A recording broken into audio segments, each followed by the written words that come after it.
Alright guys, I'm going to do a little video here, kind of on our range. Do a little bin visor style. Visor Cattle Company. It's Friday, 4:10 in the afternoon, 21st of September. Just really good about that. That's about as far as I'm going to go with that. So this is kind of some forage. This is an old CRP pasture. I guess it still is in the CRP. I've got emergency grazing on it right now, and I'm leasing it, so my cows are in here eating. That's sweet clover that was seeded out before we put cows in here, so it's real woody. But this, so you see this bush here, and I bet you guys where it rains don't know this. My cows will eat this stuff, and I'll show you one that they haven't hit yet. But I mean, they've really worked this thing over. This is four-winged saltbush, and see that little deal right there? That's a seed. That's a seed off of this stuff. They put up a lot of seed, and that's super high in protein.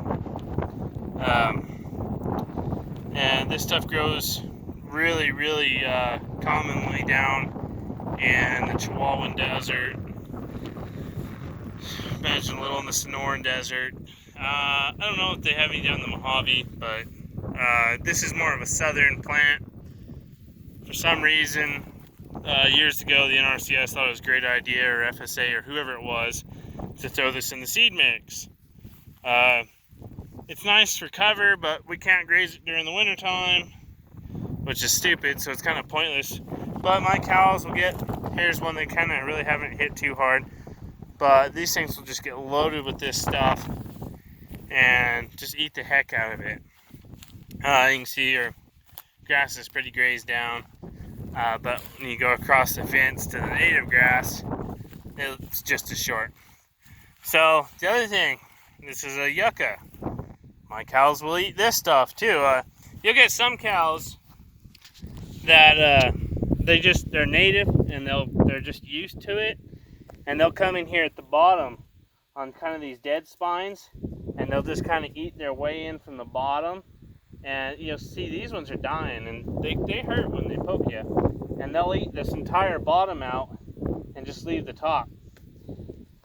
It's a little late in the year for this to show you, but this here is where it puts out the flowers and the seeds, and it'll grow a nice green stalk up. The cows won't eat that, and they'll get these big white beautiful flowers on it, and it'll fill it up, and there's solid protein.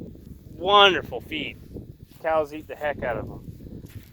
So but once they get past that flower state, they get a real hard rock, kind of a seed pod. The cows won't touch that. There's one in here. Let's see if I can get my hand in here without getting poked. You can see this. This is all decayed and crap. But I mean, they're harder than a rock. I'll pause this real quick, and I'll run over next to a fence where we have some of this stuff that's not grazed, so you can see it.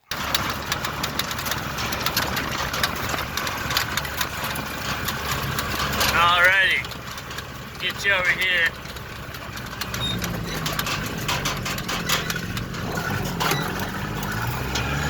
There's one with the seed pods on it. Some of them don't have them. A lot of them are getting close to losing them. Oh, we got a calf out. That's about how life goes. He'll figure it out, or he won't. So, these ones, you can see they haven't hit them as hard, but they've got pretty much all the seeds off of them. They haven't started grazing the leaves yet. Here we go. So this is what the seed heads look like, ungrazed. I mean, you can just see tons of seed on them. Now, the one thing about these plants is those are not all viable seeds. These plants just mass produce seeds because they're a desert plant, and most of them get eaten. So these aren't all viable. Only some of them are actually viable seeds. And you know, they told me that in college, and I forget what the actual scientific term for that is, but yeah, that's the basis of it. Through predation of the seed, it'll, you know, only some of them are actually viable, so they're not, but they are all full of protein, which is, you know, interesting. But you know, the cows will eat this. They'll eat all this back until it starts getting real woody. And my cows are novice cows, you know, compared to southern New Mexico and Arizona cows that, you know, places that don't have any grass at all, or very little grass. A lot of those pastures, you only can run a cow to 100 acres on. And this is what they eat. Like, this is their main diet, is 4-wing saltbush and a little bit of random grasses that they can find. But, you know, you get over into these ones, and they just stomped through them and broke them up, and they're just chewing down on them. No seeds, as you can see. We're getting further away from water. You can see more clumping in the grass. They haven't been hitting it as hard.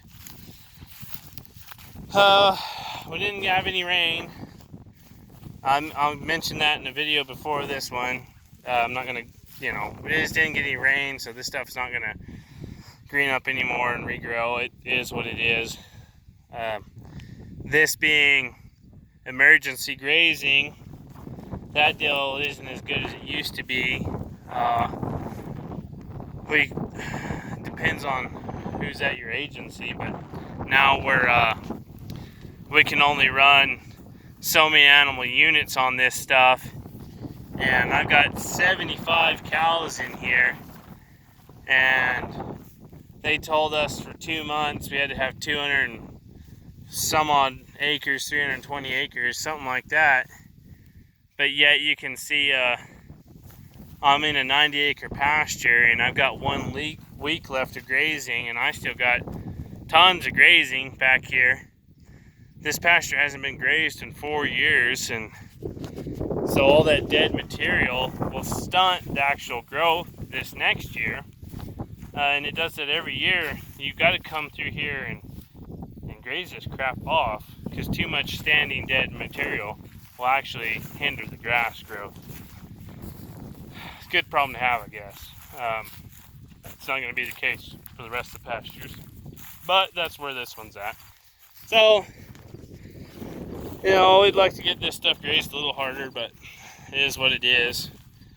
We got to get out of here by the 30th of September, maybe even the 28th, I don't know. Who knows with the government.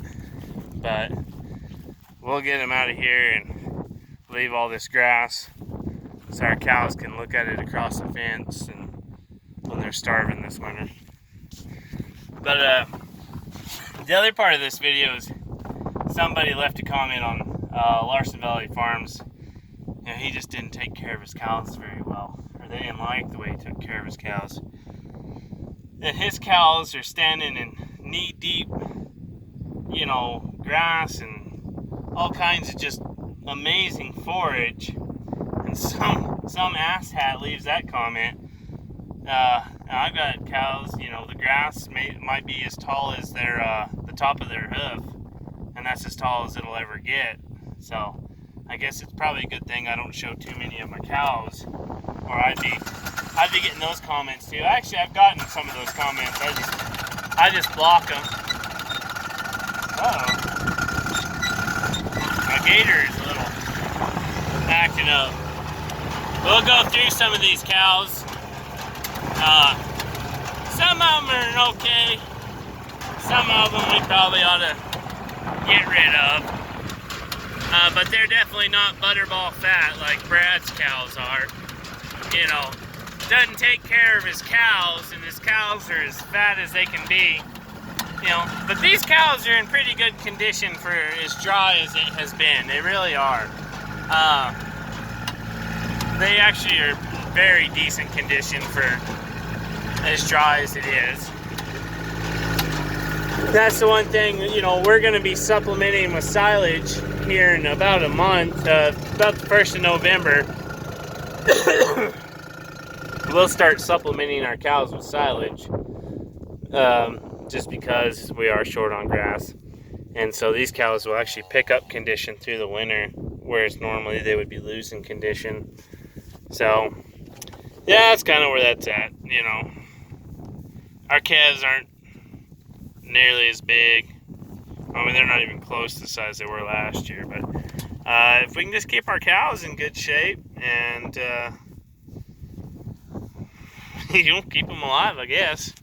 But that's the plan. Supplement them with silage instead of buying expensive cake. Trying to find some cheap hay to go in with it. And just kind of go from there. So I just was out here and I was like, man, you know, let's kind of some interesting stuff, do a little range stuff you don't really see on YouTube ever. But cows can graze some pretty nasty stuff and do really well on it. You just kind of, the biggest thing is these cows are from this area and they have seen some of it. They're not as good as cows from the desert. I mean, there wouldn't be hardly any green left on these plants. There'd be some, but they would graze them a little harder if that's what they grew up on. A lot of it is just where the cows are from and what they're used to. So you got a calf over here. See if I can zoom in on him. He's just sitting there, just picking away at it like a bunch of deer at this point. So, and you know, that's the other thing. That's a woody plant, and there's this green grass here, but they would rather graze that because it's higher in protein and probably more palatable than this grass is. So they're gonna go after what's better first. If you like these kind of videos, leave it in the comments. I'll make more of them. Especially since I got my little gator, I can just put a camera up on it and we can just go exploring.